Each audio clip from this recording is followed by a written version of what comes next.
Done. Good morning. All the aspirants of GSSBT, GTP, and the GIC are welcome in the class. Today we are starting the Renaissance and Reformation.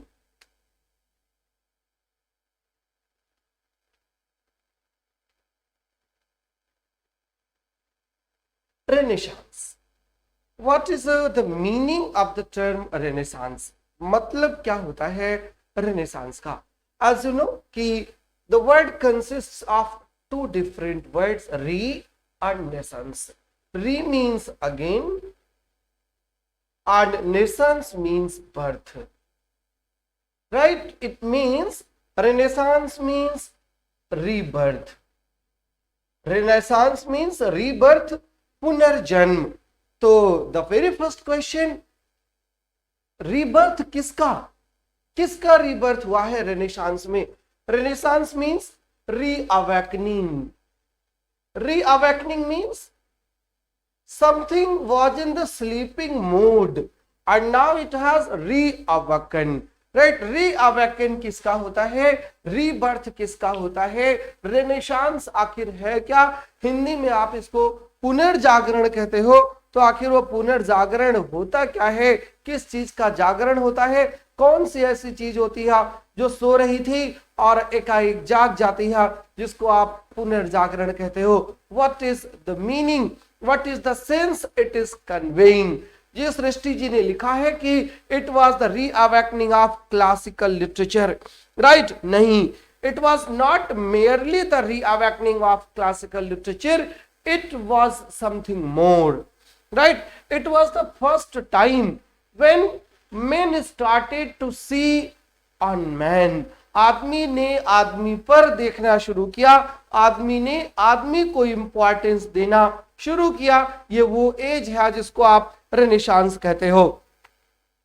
The reawakening or the rebirth was a revival of classical literature, revival of interest in the culture and civilization of Greek and Latin. Right, revival किसका है? Revival है culture का, revival है literature का, revival है human spirit का. Human spirit was somewhat dead during the middle ages और इसीलिए उसको डार्क एज कहा जाता है. और उस एज से जब निकल करके डार्क एज से, स्लीपिंग एज से जब एक नया एज शुरू होता है तो हम उसको रेनेसांस कहते हैं, उसको रीबर्थ कहते हैं, उसको रीअवेकनिंग कहते हैं.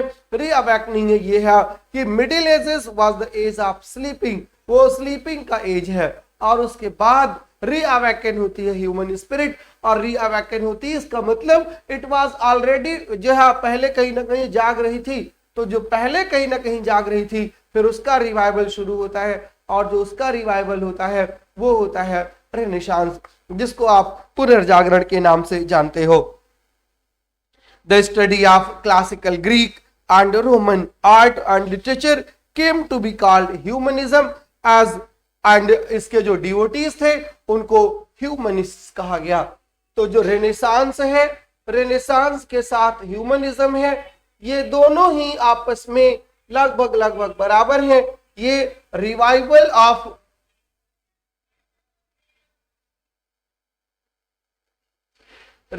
Of interest in classical literature जो है, the revival of interest in classical literature, ये ह्यूमनिज्म होता है. और ह्यूमनिज्म का जो दूसरा मतलब आपको बताया था कि जो ह्यूमन स्पिरिट है, मैन जो है is the centre of universe. Universe का सेंटर हो जाता है, मैन सेंटर में आ जाता है, डिवाइन चीजें पीछे हो जाती हैं. Man becomes the creator of his own destiny, he is not in the hand of either God और गॉडेसेस. तो जब वो खुद का इंटरेस्ट शो करने लगता है, खुद का मेकर बन जाता है, तो उसको रीअवेकनिंग कहा जाता है, उसको रिवाइवल कहा जाता है. The importance of human spirit यहीं से शुरू होता है। यहाँ पर इंसान की एक अपना जज्बा शुरू होता है, अपनी चीजें वो करना शुरू करता है, और जो इसके फॉलोवर्स होते हैं उनको ह्यूमनिस्ट कहा जाता है। और फादर ऑफ ह्यूमनिस्ट की अगर आप बात करें तो पेट्रार्क को कहा जाता है, जिन्होंने सबसे पहले कहा जो है अपने सीक्वेंस ऑफ सॉनेट्स में जो उन्होंने लारा के लिए लिखा था वहां से शुरू किया था। क्लियर, वहां से शुरू किया था वो फादर ऑफ ह्यूमनिज्म, उनको इसीलिए कहा जाता है। वो रिवाइवल भी था, रिवाइवल इन क्लासिकल लिटरेचर भी था, revival of interest in classical literature भी था, स्पिरिट ऑफ ह्यूमनिज्म में भी इंटरेस्ट था। वो पूरी तरीके से ह्यूमनिज्म का पीरियड था। इसीलिए जब क्वेश्चन आता है कि where was the renaissance started, या सबसे पहले रेनेसांस कहां ब्रेकआउट होता है, तो उसका जवाब आप देते हो इटली में। इटली का एक शहर है फ्लोरेंस, और फ्लोरेंस में ही चीजें शुरू होती हैं। कैसे फ्लोरेंस में शुरू होती हैं? एक्चुअली इन 1453 जो ये ईयर है ना, ये सबसे इंपॉर्टेंट ईयर है। 1453 में द फॉल ऑफ कंस्टेंटिनोपली के नाम से, जिसको आप जानते हो। कंस्टेंटिनोपली क्या था? Constantinople was the capital of the Byzantine empire, और Byzantine empire was built on the ashes of Roman empire. और बाइजेंटाइन जो कंस्टेंटिनोपली था, it used to be the hub of literary culture, literary art and movement. और जब वहां पर तुर्कों ने हमला करके उसको जीत लिया,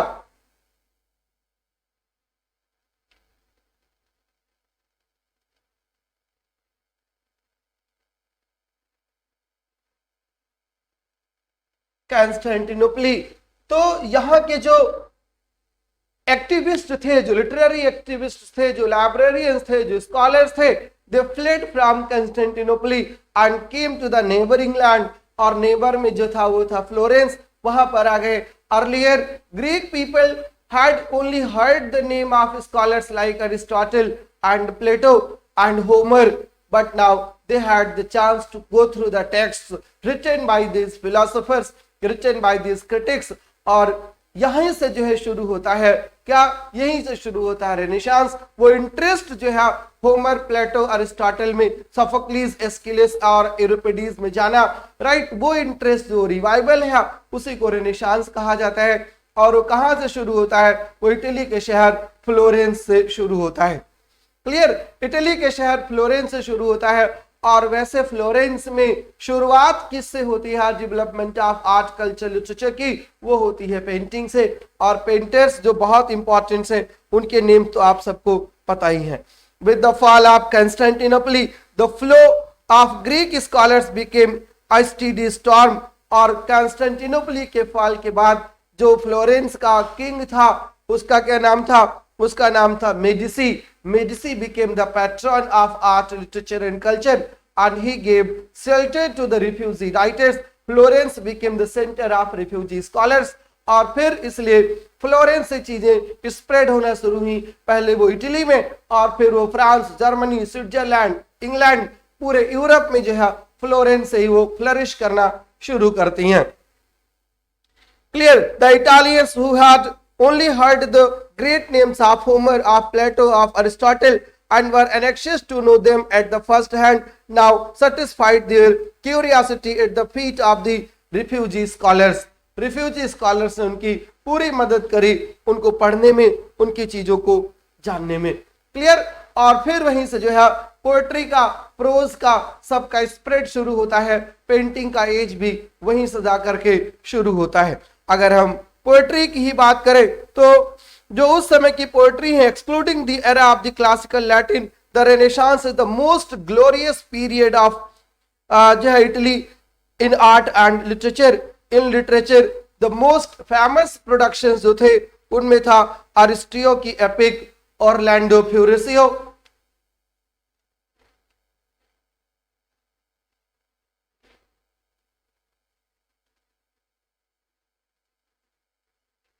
ऑरलैंडो फ्लोरेसियो। ये एक इटालियन एपिक का नाम है। किसने लिखा था? एरिस्टो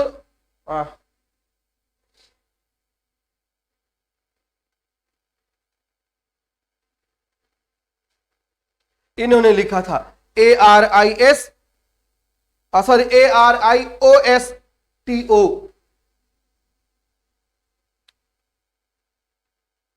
इसकी एपिक है ओरलैंडो फ्यूरिसियो, और एक रोमांस की पोएम है the Jerusalem delivered.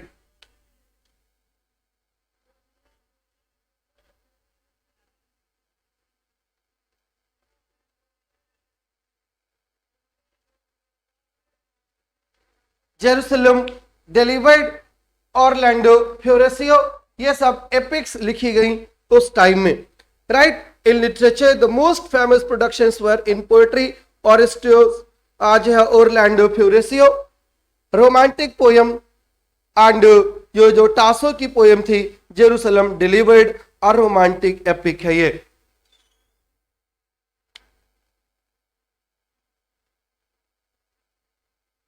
टासो, right, Tasso की जेरूसलम डिलीवर्ड, अरिस्टो की ओरलैंडो फ्यूरिसियो, और यही बाद में एडमंड डिस्पेंसर के लिए रोल मॉडल बनी, जब एडमंड डिस्पेंसर ने अपनी एपिक फेरी क्वीन लिखना शुरू किया तब। क्लियर। तो ये वो टाइम था जहां हर जगह पर एक नया ही डेवलपमेंट, नई ही क्यूरियोसिटी पैदा हो रही थी, नई ही चीजें जा रही थी।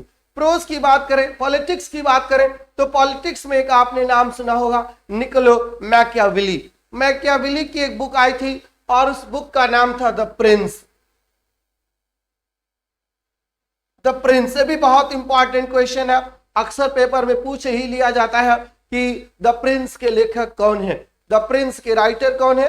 तो Machiavelli, Niccolo Machiavelli was the writer of the prince, and Machiavelli is generally oftenly compared with Indian Kautilya, Indian Chanakya, right. और इस बुक में उसने बताया था हाउ टू रूल। किंग को शो होना चाहिए बहुत लिबरल, बहुत उसको दिखाना चाहिए लिबरलिटी, बट अंदर से उसको टायरानिकल होना चाहिए, अंदर से उसको डिक्टेटर होना चाहिए। और इसी ने बताया था everything is fair in war, जिसको बाद में जोड़ दिया गया कि everything is fair in love and war. Clear. तो ये उस जो है मैकियावेली की बुक थी जिसका नाम था प्रिंस। वो इटालियन फिलोसोफर था, इटालियन थ्योरेटिशियन था, इटालियन पॉलिटिशियन था, जिसने बुक लिखी थी द प्रिंस। ये सब रेनेसांस के प्रोडक्ट हैं। क्लियर। रेनेसांस के बिगिनिंग के पोर्ट जो है ये सब प्रोडक्ट हैं।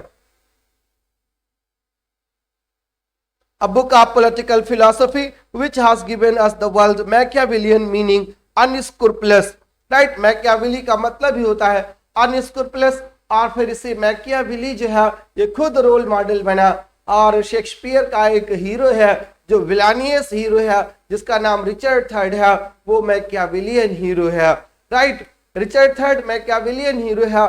आप आगे पढ़ोगे हैमलेट का जो क्लॉडियस है वो मैकियावेलियन हीरो है।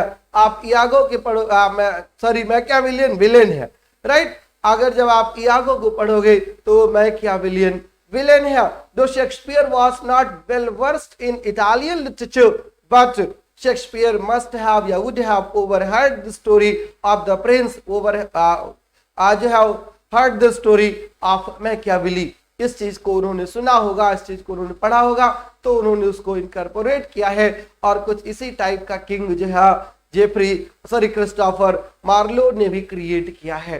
क्लियर। तो ये सब ओरेस्टियो फ्यूरिसियो, जेरूसलम डिलीवर्ड, ये दोनों एपिकल पोएम्स हैं, और द प्रिंस जो है ये पूरी तरीके से प्रोज में लिखा है। और किसने लिखा है? मैकियावेली ने। ठीक है, कुछ समझ में आ रहा है कि बस ऊपर से जा रहा है?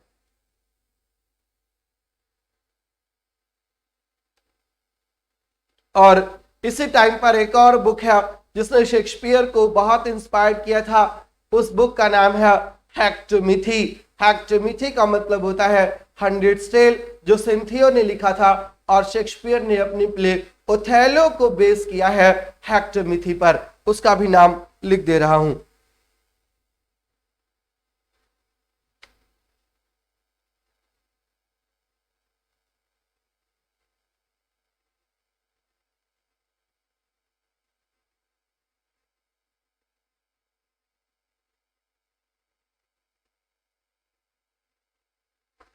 हेक्टोमिथी कहा जाता है, HECATO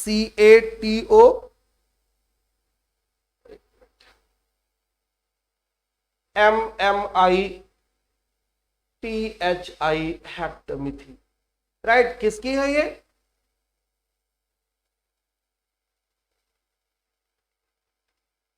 सिंथियास की।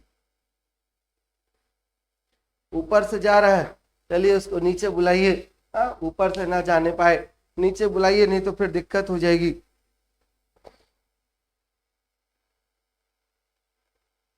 जमीन पे ही रहने दीजिए। ये बिगिनिंग है जहां पर रेनेसांस शुरू हुआ था। रेनेसांस इटली में शुरू हुआ था, और ये सब इसलिए इटालियन राइटर्स हैं। कुछ और इटालियन राइटर्स के बारे में हमने चर्चा की थी, पेट्रार्क, बोकैक्सियो और दांते की। Dante is said to be the last medieval poet, जहां पर उनकी जर्नी है फ्रॉम हेल टू हेवन की, राइट, लास्ट मेडिवल पोएट कहे जाते हैं।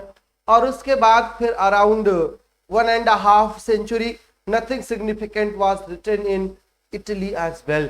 And after the fall of Constantinople and after the arrival of refugee scholars from Constantinople and other parts of Byzantine Empire and their settling in Florence, literary activities once again started, and the refugee scholars brought with them the texts of Homer, Virgil, Aristotle, Plato, and Italian scholars read them a lot. They revolted against the traditional belief of the schools, और उसको revolt करने का नतीजा ये हुआ कि these poems were written, right, ये poems जो है उसी में जो है लिखी गई हैं, उसी रिवोल्ट में ही। सर गुड मॉर्निंग, नमस्ते सर जी, बताएं। नहीं, क्लास तो ऑनलाइन ले रहा था। फाइल आपकी क्या रेडी?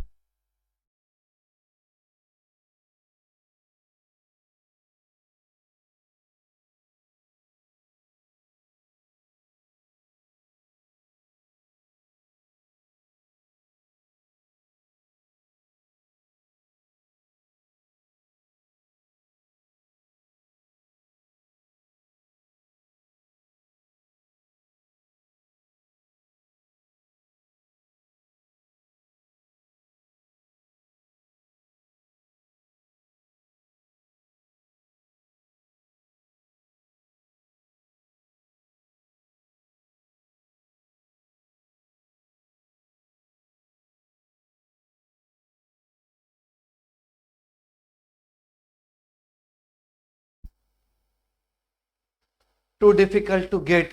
जी जी सृष्टि, स्पेंसर की एक ही एपिक है जिसका नाम है द फेरी क्वीन। ठीक है, टू डिफिकल्ट टू गेट है इसलिए क्योंकि आप पहली बार सुने हैं।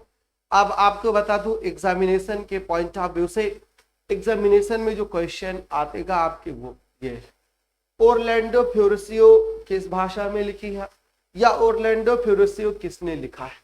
उत्तर है अरिस्टो। जेरूसलम डिलीवर्ड क्या है? जेरूसलम डिलीवर्ड एक रोमांटिक एपिक है। Who wrote the work? The Prince. इसका उत्तर मैकियावेली है। फॉल ऑफ कंस्टेंटिनोपल कब हुआ था? इसका जवाब 1453 है। और ये सब बहुत इंपॉर्टेंट क्वेश्चंस है, वेरी वेरी इंपॉर्टेंट क्वेश्चंस है। और ये मान के चलिए आप कि जितना ये आपके बोर्ड पर लिखा है, जितना आपके बोर्ड पे लिखा है, DSSB के PGT एग्जामिनेशन में कम से कम 2 क्वेश्चंस इटालियन से बनते हैं।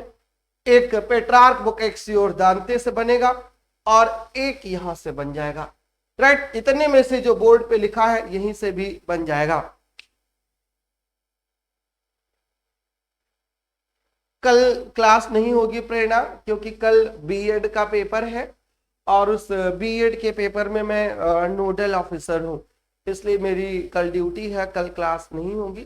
परसों पीजीटी का पेपर है, तो कल और परसों के लिए मैं आपको वीडियो अपलोड करवा दूंगा आपके जो है पोर्टल पर। आप कल परसों वीडियो देखिए, नेक्स्ट क्लास फिर परसों के बाद होगी, ठीक है।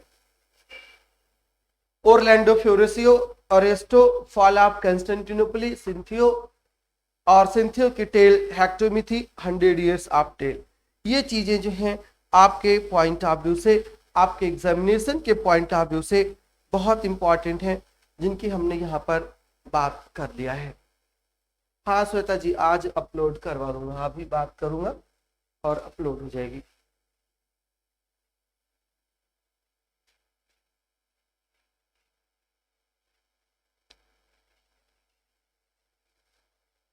ठीक है, चलिए। अगर हम इंग्लैंड रेनेसांस के इंग्लिश रेनेसांस की बात करें और उससे थोड़ा सा प्रिकर्सर्स पर चले जाएं, तो एक नाम आपने सुना होगा बहुत जोर शोर से, टॉमस मैलोरी का। टॉमस मैलोरी की बुक थी मॉर्टे डी आर्थर।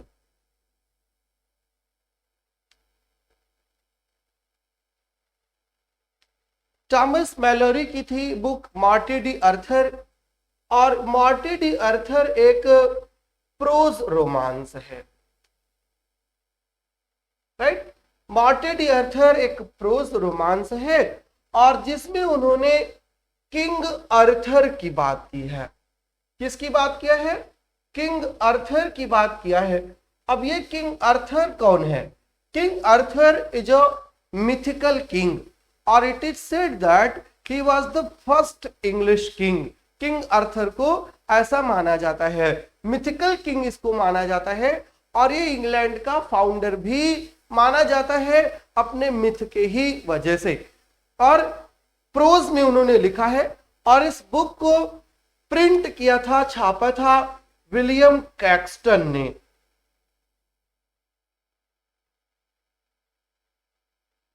विलियम कैक्सटन का नाम आपने सुन रखा होगा। विलियम कैक्सटन ने फर्स्ट प्रिंटिंग प्रेस एस्टैब्लिश किया था इंग्लैंड में, right. First printing press establish किया था इंग्लैंड में विलियम कैक्सटन ने। और William Caxton was the first professional book publisher and first professional book seller. Book seller भी थे और प्रोफेशनल बुक सेलर थे, मतलब बुक टाइप करके जो है बेचते थे, और लाइब्रेरी भी चलाते थे और डिप्लोमेट भी थे। और उन्होंने ही मॉर्टे डी आर्थर को पब्लिश किया था और उस मॉर्टे डी आर्थर को उन्होंने प्रोज फॉर्म में पब्लिश किया था। और एक क्वेश्चन इस पर भी आता है कि विलियम कैक्सटन ने प्रिंटिंग प्रेस कब इस्टेब्लिश किया था? He is thought to be the first person to introduce a printing press into England in 1476। William Caxton ने 1476 में इंग्लैंड में सबसे पहला प्रिंटिंग प्रेस इस्टेब्लिश किया था, और फिर ये प्रिंटिंग का काम करने लगे, ट्रांसलेशन का काम करने लगे, वर्क्स को पब्लिश करके रेंट पर देने लगे और बुक को बेचना भी इन्होंने ही शुरू किया था। तो first book seller, first publisher, first printer of England William Caxton है। और कैक्सटन ने ही टॉमस मैलोरी की प्रोज को 1485 में प्रिंट किया था, राइट। 1485 में किया था, लेकिन इस बुक के साथ दिक्कत ये थी कि ये बुक आगे की तरफ न बढ़ करके पीछे की तरफ जा रही थी, मतलब एडवांसमेंट की बात ना करके ये फ्लैशबैक में जा रहे थे, पुराने ईयर की, पुराने एज की चीजों को लिखने का काम ये कर रहे थे। इस बुक में उन्होंने जो है किया था टॉमस मैलोरी ने। इसी आर्थर को बाद में स्पेंसर ने हीरो बनाया है अपनी बुक द फेरी क्वीन में, राइट। फेरी क्वीन का हीरो यही आर्थर है। और फिर टेनिसन ने यहीं से बारो किया आइडल्स ऑफ जो है अपने आइडल्स के लिए, और उन्होंने जो 12 पोएम्स लिखी है, passing of Arthur, Morte d'Arthur जिसको कहते हैं, राइट, वो सब उन्होंने यहीं से बारो किया है टॉमस मैलोरी से। तो एक वर्क आपका यहां से ये इंपॉर्टेंट है, टॉमस मैलोरी का मॉर्टे D Arthur. Morte D Arthur का अर्थ क्या होता है, मतलब क्या होता है? मॉर्टे का मतलब होता है मॉर्टल, डेथ, और मॉर्टे डी आर्थर का मतलब है death of the Arthur. Clear, death of the Arthur इसका मतलब है।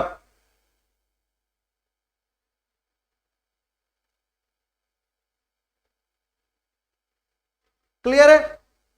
चलिए प्रोसीड करें। मॉर्टे डी आर्थर।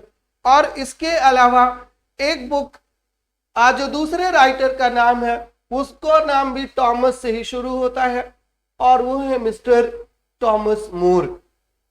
टॉमस मोर की एक बुक थी जो ग्राउंड ब्रेकिंग बुक, पूरी तरीके से जो है प्लेटो की रिपब्लिक से इंस्पायर्ड थी और प्लेटो की रिपब्लिक के अलावा उस समय का जो कॉमनवेल्थ था, जो कैपिटल थी, जो नेशन था, उससे भी inspired.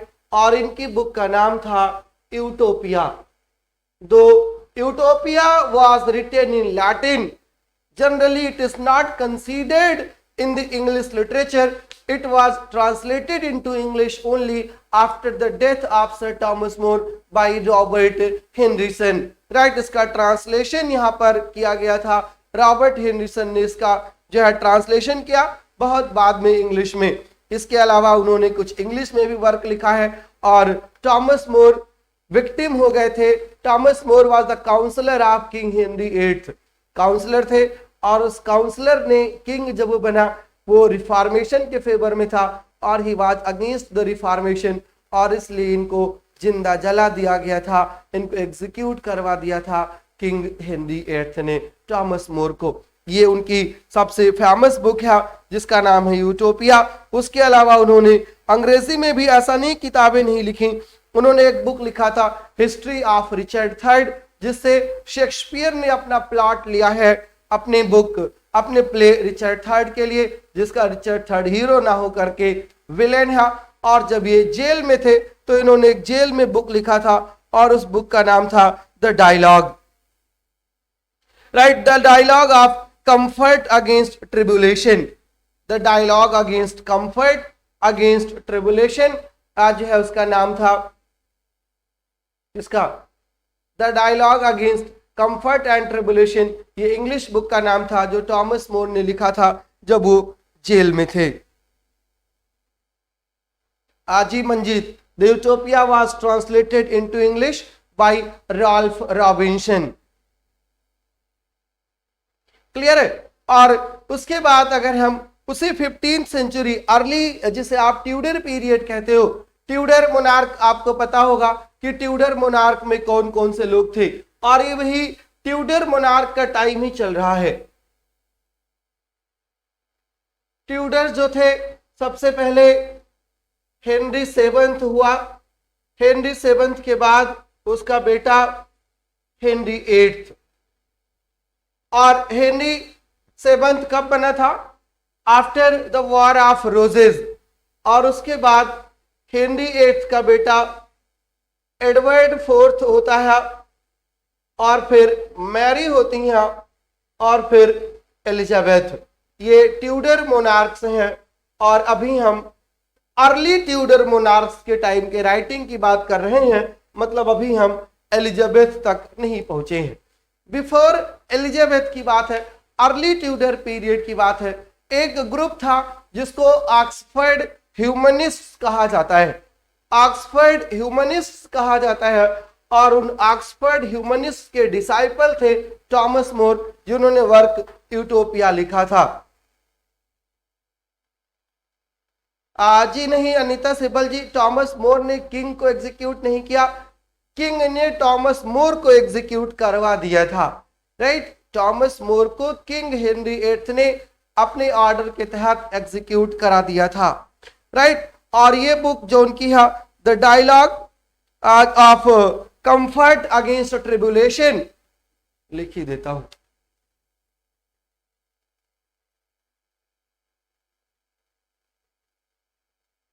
The dialogue of comfort against tribulation,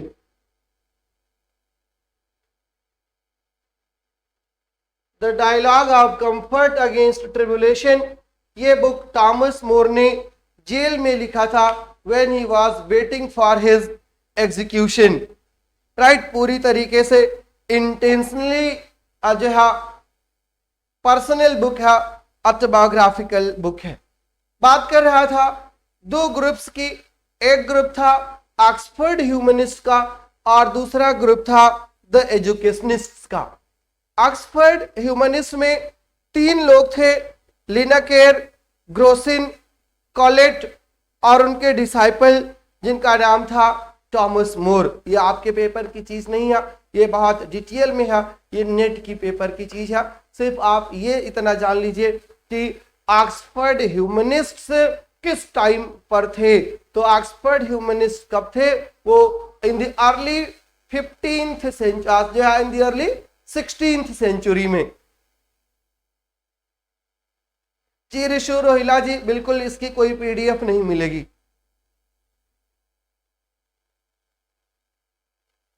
आप वीडियो आपको मिलेगी, खूब देखिएगा। उनको जेल क्यों जाना पड़ा था? एक्चुअली हेनरी एट्थ अपनी वाइफ जो कि स्पेन की प्रिंसेस थी उनसे तलाक लेना चाहते थे और किंग के सपोर्ट में नहीं था।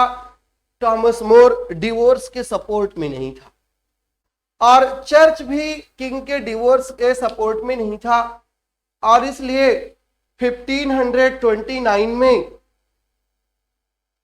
किंग हेनरी एट्थ ने चर्च का डिवीजन कर दिया। जो ओरिजिनल चर्च था उसका नाम हो गया कैथोलिक चर्च और जो विरोधी लोग थे उनको प्रोटेस्टेंट्स कहा गया और उन्होंने अपना इंग्लिश चर्च बना लिया। और जो जो इसका विरोध किया था उन सबको फांसी दे दी गई और उसी फांसी में जो है अर्ल ऑफ सरे भी शामिल थे। बाद में अभी उनका भी नाम आएगा, अभी उनको भी बताऊंगा। क्लियर? तो ये है उनके जेल जाने की कहानी। और ये थॉमस मोर इकलौते नहीं थे। A number of scholars who revolted against king, they were caught, imprisoned and finally executed. उन सबको वही सजा सुना दी गई थी, सजाए मौत, और सबको मरवा दिया था किंग हेनरी एट्थ ने। क्लियर? तो आइए, किसकी बात कर रहे थे हम? ऑक्सफोर्ड ह्यूमनिस्ट की बात कर रहे थे। ऑक्सफोर्ड ह्यूमनिस्ट में ये जब आपके पेपर में क्वेश्चन आएगा कि ऑक्सफोर्ड ह्यूमनिस्ट किस एज के थे, तो ऑक्सफोर्ड ह्यूमनिस्ट कब के हैं ये हमने आपको बता दिया कि अर्ली 16th सेंचुरी के।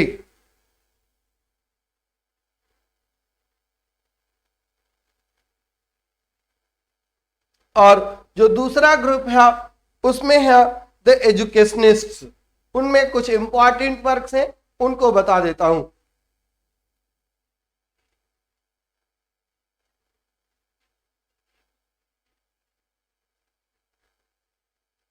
ये कैथोलिक प्रोटेस्टेंट कौन होते हैं ऋषु रोहिला जी?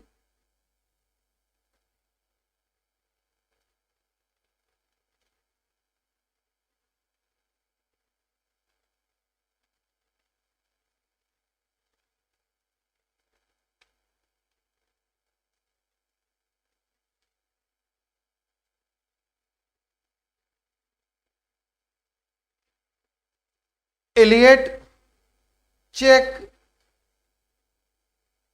विल्सन और आश्याम, ये तीनों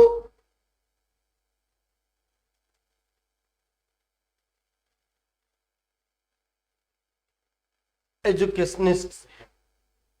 और इन तीनों को, अच्छा सॉरी 4 हैं। एलियट को छोड़ करके बाकी तीनों एलुमिनाई थे एक ही कॉलेज के, सेंट जॉन्स कॉलेज कैम्ब्रिज के स्टूडेंट थे।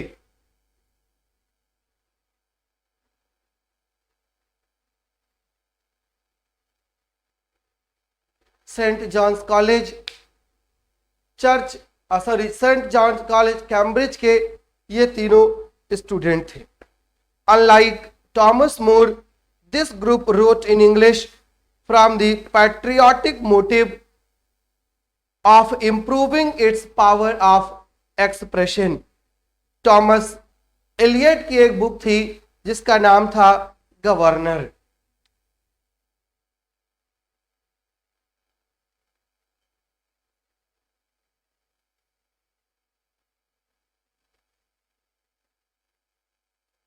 थॉमस एलियट की बुक थी जिसका नाम था गवर्नर। और गवर्नर जो है it is a treaties, right, एक पूरी ट्रीटीज है of moral and philosophical education की। किसकी? मोरल एंड फिलोसफिकल एजुकेशन की।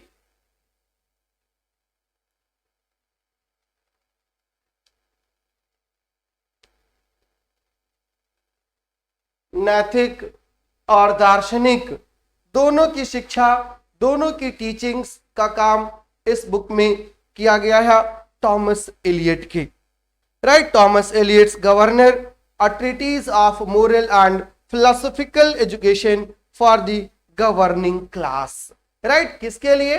मोरालिटी और फिलोसफी गवर्निंग क्लास के लिए होनी चाहिए, ये उन्होंने अपने बुक में लिखा है। जो दूसरे राइटर हैं जिसका नाम है sir John Cheke, right, sir भी हैं। सर किसको कहा जाता है आपको पता ही है, जिनको नाइटहुड मिल जाती है उनको सर कहा जाता है। सर जॉन चेक की बुक है the heart of sedition.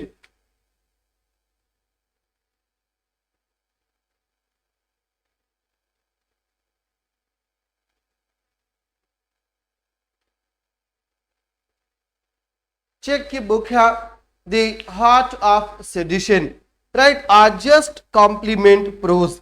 Thomas Wilson की बुक है the art of rhetoric.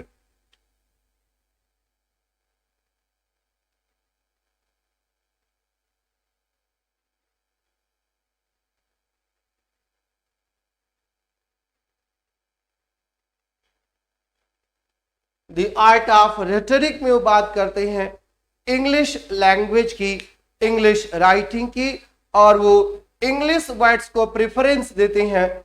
इनकॉर्न controversy से रिलेटेड ये बुक थी।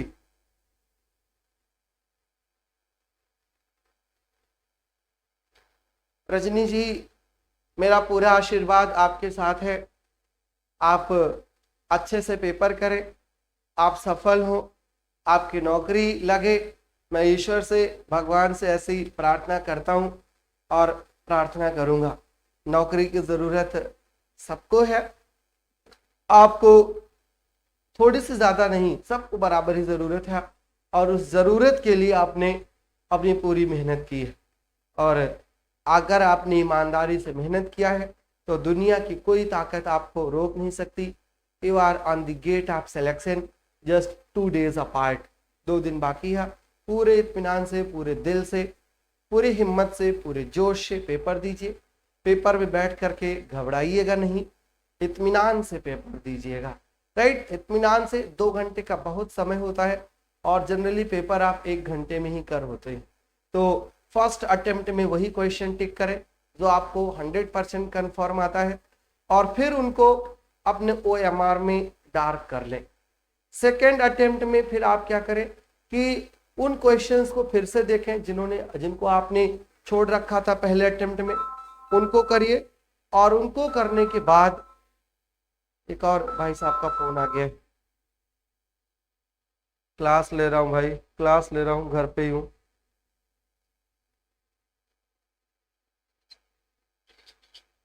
अच्छा, ठीक।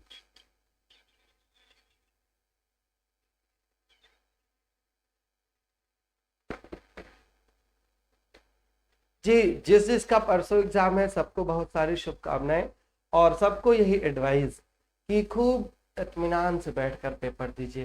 पहले जितना क्वेश्चन आप कर लें उसको इनसर्कल कर लें, उनको डार्क कर लें अपने ओवल में, OMR सीट में ओवल डार्क कर दें, और उसके बाद फिर बैक आए एक एक क्वेश्चन पर, और फिर एक एक क्वेश्चन जो जो आप करते जाए वो सबका ओवल डार्क करते जाए। डार्क करते समय ओवल को खास सावधानी बरतने की जरूरत होती है कि ओवल डार्क करते समय हर क्वेश्चन को मिला लें। ऐसा ना हो कि आप एक सीक्वेंस में ओवल डार्क करना शुरू कर दिए, बीच में आपने एक क्वेश्चन छोड़ दिया था और आपने सर्कल डार्क कर दिया, और अगर एक का डार्क किया ना तो पूरी सीक्वेंस गड़बड़ हो जाएगा, फिर हमारे हाथ में कुछ नहीं होता। इसलिए जब भी ओवल डार्क करें तो ये बोलते रहें अपने आप से, पहले का B, दूसरे का C, इस टाइप से आप डार्क करें, थोक में डार्क ना करें, नहीं तो जैसा सा सीक्वेंस सावधानी हटी और दुर्घटना घटी वाली हाल हो जाएगी। जी कामिनी, आपको भी बहुत सारे बच्चों का पेपर है, राइट। प्रेरणा का भी पेपर है, राइट। बहुत सारे बच्चों का पेपर है और इसीलिए शायद परसों मैंने क्लास भी सस्पेंड की है कि आप परसों आप इत्मीनान से जाए और पेपर दें और उसके बाद फिर हम लोग क्लास करेंगे, पेपर डिस्कस करेंगे, क्वेश्चंस डिस्कस करेंगे, क्या पेपर में पूछा है, क्या उसका उत्तर है, आराम से फिर बात करेंगे। जी अनीता सेबल जी, आप शायद एस्पिरेंट नहीं है यूपी पीजीटी टीजीटी की। एक्चुअली ये पेपर ऑफलाइन होता है, ऑनलाइन नहीं होता। DSSB का पेपर ऑनलाइन होता है, ये यूपी टीजीटी पीजीटी का जो पेपर है ये टोटली ऑफलाइन पेपर होता है। चलिए आइए अपने थॉमस विल्सन की book the art of rhetoric पर आते हैं, जहां पर उन्होंने बात की है एडवोकेसी की है इंग्लिश वर्ड्स को यूज करने की इंस्टेड ऑफ यूजिंग लैटिनाइज्ड और रोमनाइज्ड वर्ड, राइट। उसको ना यूज करके क्या यूज करने के लिए कहा है, लैटिनाइज्ड वर्ड यूज ना किया जाए, इंग्लिश वर्ड उसके लिए यूज किए जाएं, right. Outlandish expression and archaism के खिलाफ है। Roger Ascham the most famous of them जो थे, पता नहीं कौन कौन से लोग यहाँ फोन कर देते हैं। हेलो हेलो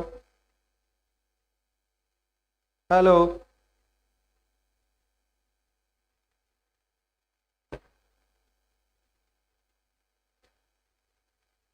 नहीं अनीता जी, मैंने बता दिया ना कि ऑनलाइन नहीं होगा, ऑफलाइन है, ठीक है। चलिए थैंक यू विकास आर्या जी।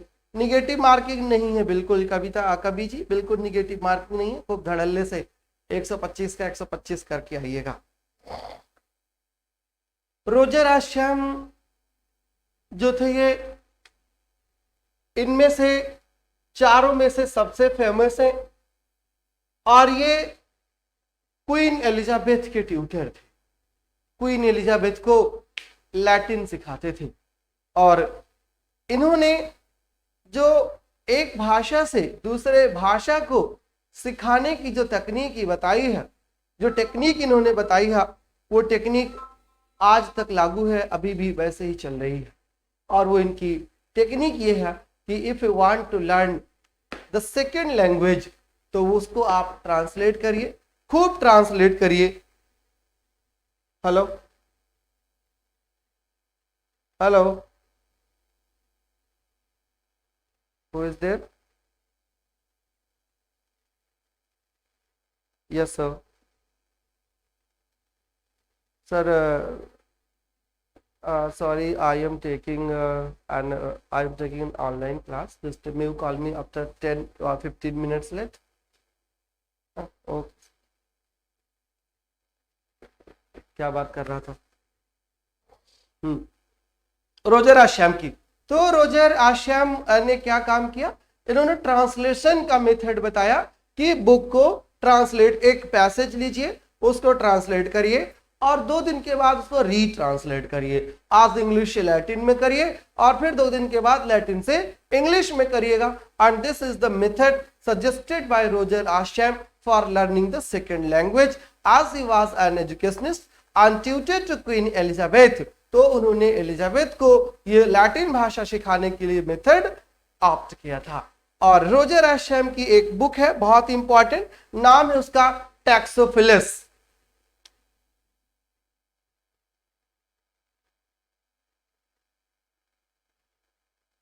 टैक्सोफिलिस ये जो बुक है पूरी तरीके से आर्चरी पर बुक है, राइट। किस पर? आर्चरी पर। ये ध्यान रखिएगा, याद रखिएगा, आप सबके लिए भी इंपॉर्टेंट है। निधि आनंद जी ब्लैंक कॉल नहीं आते हैं, आते हमारे स्टूडेंट्स के ही क्लास जो है कॉल्स हैं। जैसे किसी का पेपर होता है, किसी का क्वेश्चन फंस रहा होता है, या अभी तो आया था एक कॉलेज में इंटरव्यू है, सिलेक्शन पैनल है, तो वहां पर जाना है। तो ये सारी चीजें होती रहती हैं। बीइंग अ सोशल फेनोमेना या कह लीजिए बीइंग अ टीचर, और ये सारी जिम्मेदारियां होती हैं टीचर की, तो उसको भी फुलफिल करना होता है और सबकी उम्मीदों पर खरा भी उतरना होता है, तभी आपको कोई याद करता है।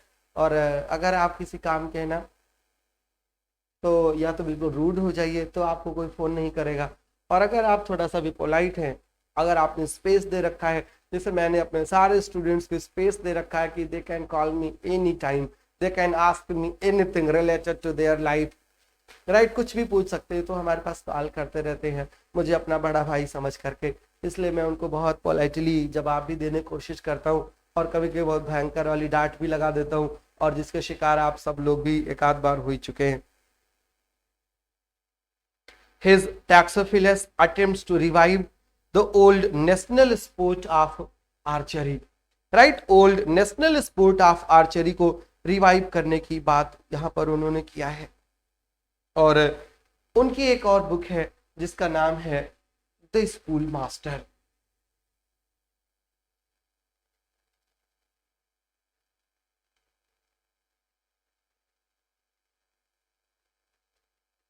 द स्कूल मास्टर में वो एक किस चीज की बात करते हैं, स्कूल मास्टर में वो बात करते हैं कि आदमी को किताबी कीड़ा नहीं होना चाहिए, बुक वॉर्म नहीं होना चाहिए।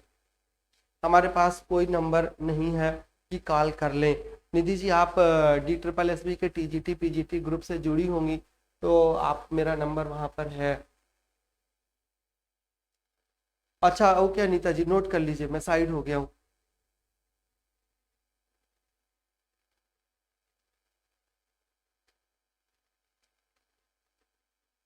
रीना के पास हमारा नंबर है, आप लोग रीना से नंबर ले सकते हैं।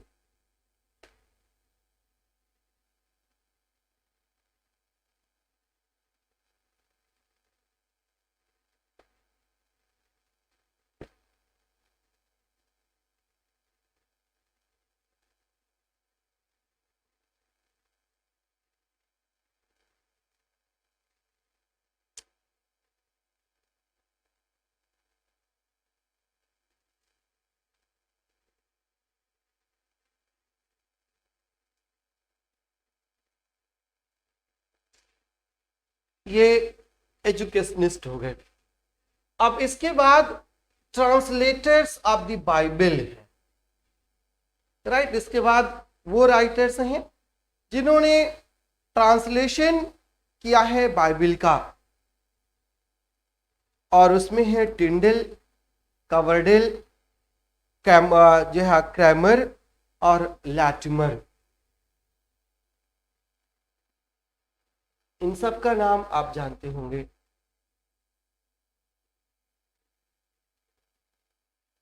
William Tyndale, Cranmer, Coverdale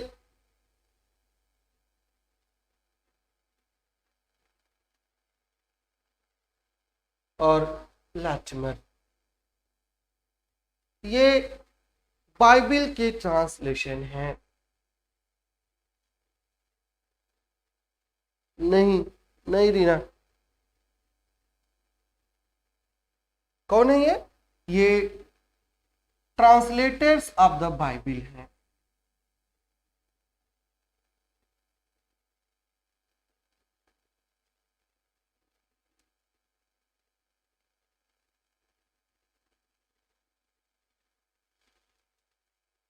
William Tyndale, madam Coverdale, Cranmer और फिर लैटिमर।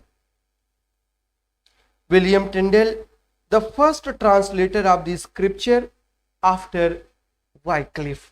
वाइक्लिफ को the morning star of reformation कहा जाता था, और वाइक्लिफ के बाद जो ट्रांसलेशन किया है वो विलियम टिंडल ने किया है।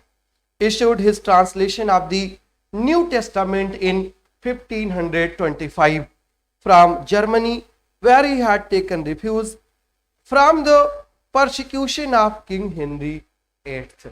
किंग हेनरी VIII के डर के मारे जर्मनी चले गए, और विलियम टिंडल ने जर्मनी से ही अपने ट्रांसलेशन को, वाइक्लिफ के ट्रांसलेशन को उन्होंने किया है।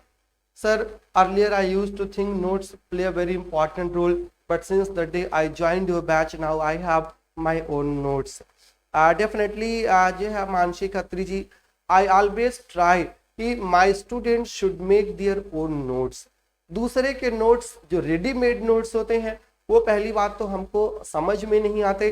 अगर किसी ने लिख दिया है और अगर किसी ने PDF दे दिया है तो PDF तो आपको हर जगह अवेलेबल हो जाएगी, फिर वो बिल्कुल भी एक्सक्लूसिव नहीं होंगे।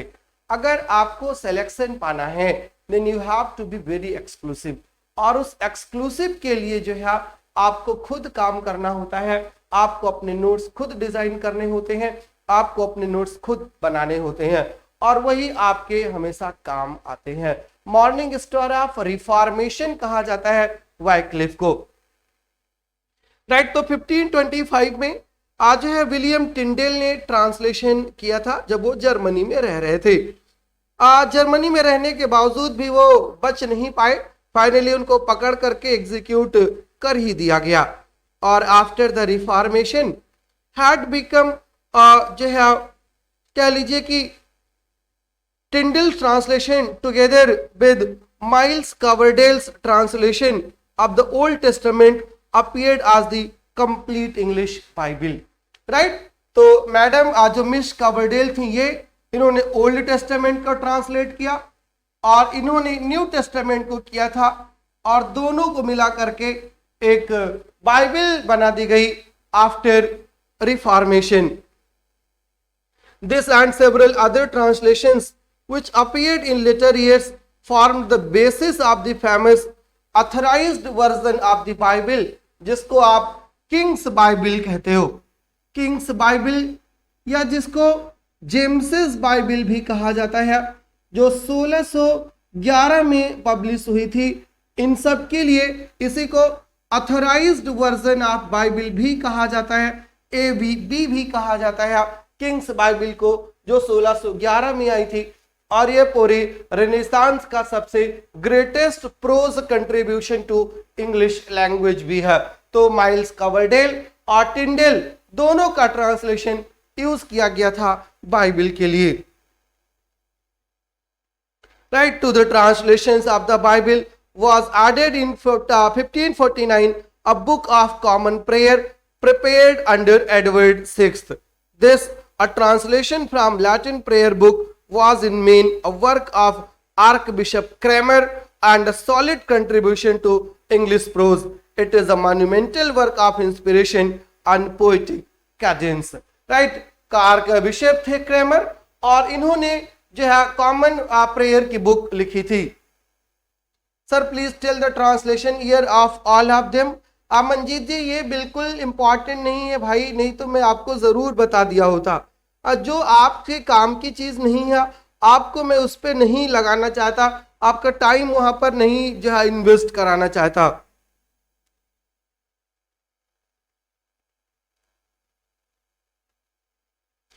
जो लास्ट में जिसका नाम लिखा है ह्यूज लैटिमर, तो ह्यूज लैटिमर दो not a stylist deserves a place beside the translators by virtue of his sermons. These are vigorous attacks on the laziness of the Protestant clergy, couched in simple and homely phrases of trenchant and telling sense. Clear? तो ये पूरा work हो गया है 15th century के early period का, जहां पर Oxford humanist, educationist, translators of the Bible, इतनी सारी बातें आज हमने अपने इस क्लास में करी। मतलब कह लीजिए हमने half of the Elizabethan period के जो पहले का पीरियड है, हाफ ऑफ द सेंचुरी आज अपने क्लास में कवर कर लिया है। अब जब हम नेक्स्ट क्लास में आएंगे तो नेक्स्ट क्लास हमारी शुरू होगी एलिजाबेथन पीरियड से, और फिर आपको चीजें थोड़ा बेहतर समझ भी आने लगेंगी, क्योंकि एलिजाबेथन पीरियड से ही आपके सिलेबस में चीजें होती हैं और आप उनसे वेल वर्स्ड भी होते हो, तो it will definitely benefit you, right. Next class से आपको ज्यादा समझ में आएगा।